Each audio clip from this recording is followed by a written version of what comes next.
So what are they going to call themselves? As sort of reaching middle-aged men on the block? They're pushing 40, so why do we think this is going to be successful? I think there's a huge dose of nostalgia, even just the way we're talking about it now. Well, look, this is them now. Look at them. There they all are, looking...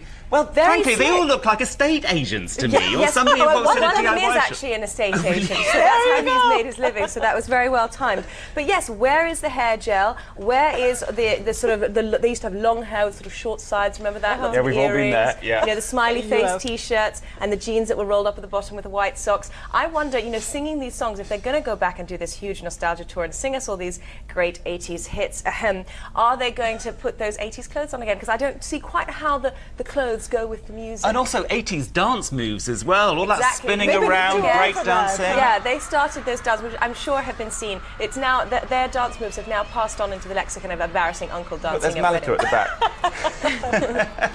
But you know, we've seen so many groups come back. The Spice Girls, for example, just had the reunion. Take that. Take that, of course, the big one. Is there a market for these nostalgia tours, for example? I think so. What's interesting about the Spice Girls was not only the people who bought the albums the first time round went to see them, but they got a whole new audience. I mean, I was surprised some of my young cousins who were in their early teens went to see the Spice Girls. Now, you would think that it would be sort of the people who were buying the records the first time round. However, not all the reunions are hugely successful. I mean, I think Boyzone, no, there was a couple who haven't never finished, unfortunately. They're still around. But there are some that aren't very successful. I think there's a difference between the bands that get together, let's say, you know, Led Zeppelin, the Police, the Eagles, you know, they're doing reunions because they are still so fantastic and there's nobody to beat them. Right. Then these guys fall strictly into the hardcore nostalgia market. But the thing is, when we talk about New Kids on the Block, I mean, they really were, we forget this, the first proper white boy band, essentially, weren't they? Of the modern era, you could Yes, absolutely. They were say. started by Morris Starr, who also started New Edition, who was the first sort of, they were an all-black R&B boy band in the sort of late 70s, early 80s. And they were the first sort of, the sort of five, this quintet of boys, and you have the cute one, and you have the dreamy one, and you have the intellectual one.